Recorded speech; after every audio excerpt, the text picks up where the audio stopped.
ومن أحسن قولا ممن دعا إلى الله وعمل صالحا وقال إنني من المسلمين. আসসালামু আলাইকুম রহমতুল্লাহি বারাকাতুহু। আমাদের একজন ভাই প্রশ্ন করেছেন যে ওনার স্ত্রী নামাজ পড়েন না, ওনাকে অনেকবার বলা হয়েছে কিন্তু শোনেন না, তো এই অবস্থায় তিনি কি করবেন? প্রথমত বলবো, দেখুন আসলে মানে একজন স্ত্রীর কর্তব্য হলো নামাজের বিষয় আমরা পরে আলোচনা করছি নামাজ নিয়ে।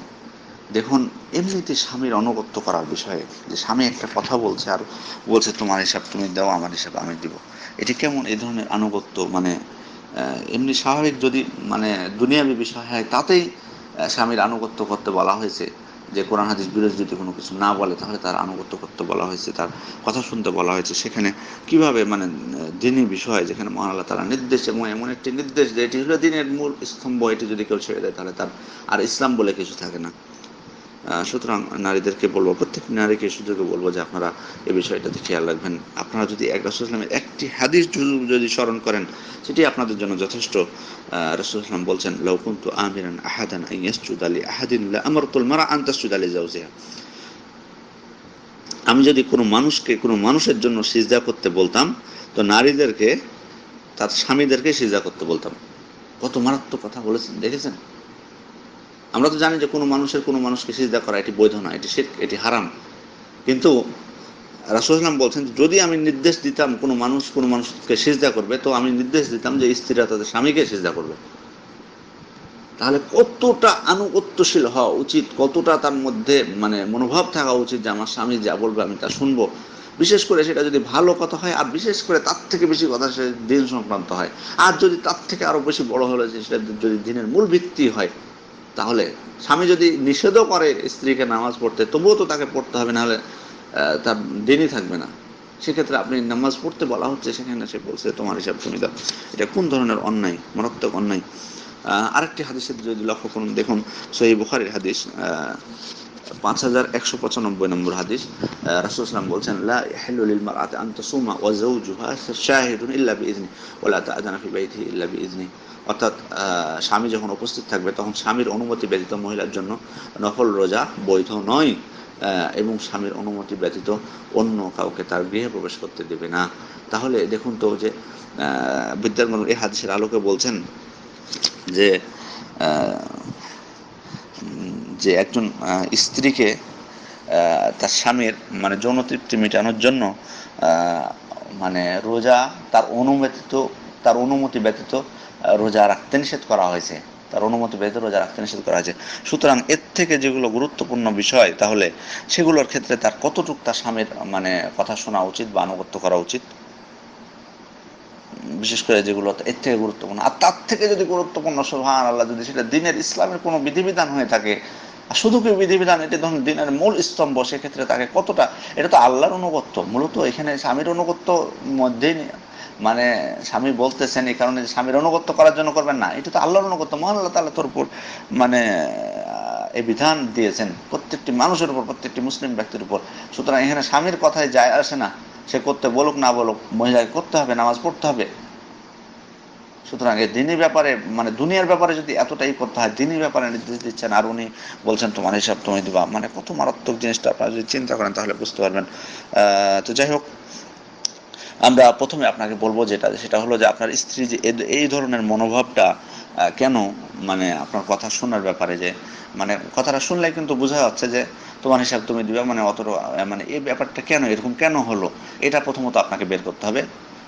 এটা প্রথমত বের করতে হবে আপনাকে। একটু চিন্তা করবেন বেশি, আবেগে না, শুধুমাত্র তার উপর দোষ না চাপিয়ে আপনার নিজের ভুল ত্রুটিগুলো খেয়াল করবেন, যে আপনার কোনো ভুলের জন্য এরকম হয়েছে কিনা, অথবা আশপাশের কারো ভুলের জন্য, আপনার পরিবারের কারোর জন্য, অথবা তার আশপাশে যাদের সাথে বসবাস করতেছে, যাদের সাথে চলাফেরা করতেছে, তাদের কোনো কারণবশত কোনো প্রভাবে আপনার সাথে এরকম খারাপ আচরণ করছে কিনা, বা আপনি নিজেও এর জন্য দায়ী কিনা, সেটাও আপনি চিন্তা করে দেখবেন। তারপর এই যে শুধু তো এক্ষেত্রে না, বোঝা যাচ্ছে যে আরো অন্যান্য ক্ষেত্রে হয়তো আপনার কথা শুনে না, তো এটার কারণটা কি, কারণটা প্রথমত আপনাকে উদ্ধার করতে হবে। এই কারণটা আপনাকে প্রথমত উদ্ধার করতে হবে। আরেকটি বিষয় যে আপনার স্বাভাবিকভাবেই তার অবস্থা সম্পর্কে আপনি বেশি জানবেন। তার অবস্থা সম্পর্কে আপনি বেশি জানবেন, সুতরাং আপনি এই কারণটি করে থাকেন। তারপরে আমরা বলবো যে স্ত্রীকে সংশোধনের জন্য পবিত্র কোরআনে মানে আমাদেরকে পবিত্র কোরআন মানে একটি পদ্ধতি দিয়ে দিয়েছে যে যখন স্ত্রীরা আনুগত্য করবে না, কথা শুনবে না, যখন অবাধ্য হবে, তখন তাদেরকে প্রথমত কি করা লাগবে। প্রথমত হলো মহান আল্লাহ বলছেন ওয়াল্লাতি তাখাফুনা নুশুজাহুন্না ফাইদুহুন্না, তোমরা তাদেরকে কি সুন্দর সদুপদেশ দিতে বলছেন। ওয়াহজুরুহুন্না ফিল মাদাজি, যদি এতে কাজ না হয় তাহলে তাদের বিছানা ত্যাগ করতে বলছেন। ওয়াদরিবুহুন্না, এবং তাদেরকে প্রহার করতে বলছেন, সামান্য মৃদু প্রহার। আবার অনেকে আবার প্রহার বলতে বুঝে যে একবারে শক্তি সহ যত আছে একেবারে দিয়ে আর জখম করে অবস্থা খারাপ, এটা না, মৃদু প্রহার করতে বলা হয়েছে। সুতরাং মানে এই পদ্ধতিগুলো আপনি হয়তো আপনি বাইরে আছেন, তো এখন বলবেন যে আমি তাকে কিভাবে বিছানা ত্যাগ করবো, আমরা তো এমনিতে বিছানা ত্যাগ করে বসে আছি বাইরে। তো আসলে এক্ষেত্রে বিছানা ত্যাগ করা বলতে এমন আচরণ তার সাথে করবেন যেটাতে বুঝে যে আপনি অসন্তুষ্ট তার উপর। হয়তো এ থেকে হয়তো তার মধ্যে হয়তো মানে ফিরতে পারে, হয়তো ইবাদত সে আল্লাহর উদ্দেশ্যে প্রথমে না করলে, আপনার ভয়ও করলেও হয়তো দেখা যাবে যে এক সময় তার মধ্যে ইখলাস চলে আসছে, যে কারণে আপনি এই বিষয়গুলো খেয়াল করুন, তাকে আগে ভালোভাবে বুঝান, পুনরায় আবার ভালোভাবে বুঝান, বলুন যে নামাজটা হচ্ছে দিনের মূল ভিত্তি, আল আহাদুল্লাযী বাইনানা ওয়া বাইনাহুম আস-সালাহ ফামান তারাকাহা ফাকাদ কাফারা। মানে নামাজটা হচ্ছে মানে আমাদের আর তাদের মধ্যে পার্থক্য, যে ব্যক্তি মানে নামাজ ছেড়ে দিল সে ব্যক্তি কুফরি করলো। সুতরাং মানে ইচ্ছা করে ছাড়া হোক আর অনিচ্ছা মানে স্বীকার করুক আর না করুক, মানে এভাবে নামাজ ছেড়ে দেওয়া এটি কোনো মুসলিমের জন্যই উচিত নয়, এবং নামাজ ছেড়ে দিলে সে ব্যক্তি মুসলিম থাকতেই পারে না, এটি অসম্ভব। এটি দিনের মূল ভিত্তি, সেহেতু তাকে বোঝানোর চেষ্টা করুন প্রথমত এগুলো দিয়ে।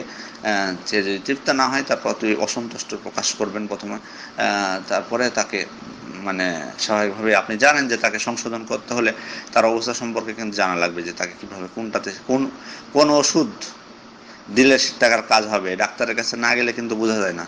তো আপনি এ বিষয়ে ভালো জানবেন আমাদের থেকে, যে কোন ওষুধ তাকে দিলে হয়তো ঠিক হওয়ার সম্ভাবনা আছে, সেগুলো করার চেষ্টা করুন।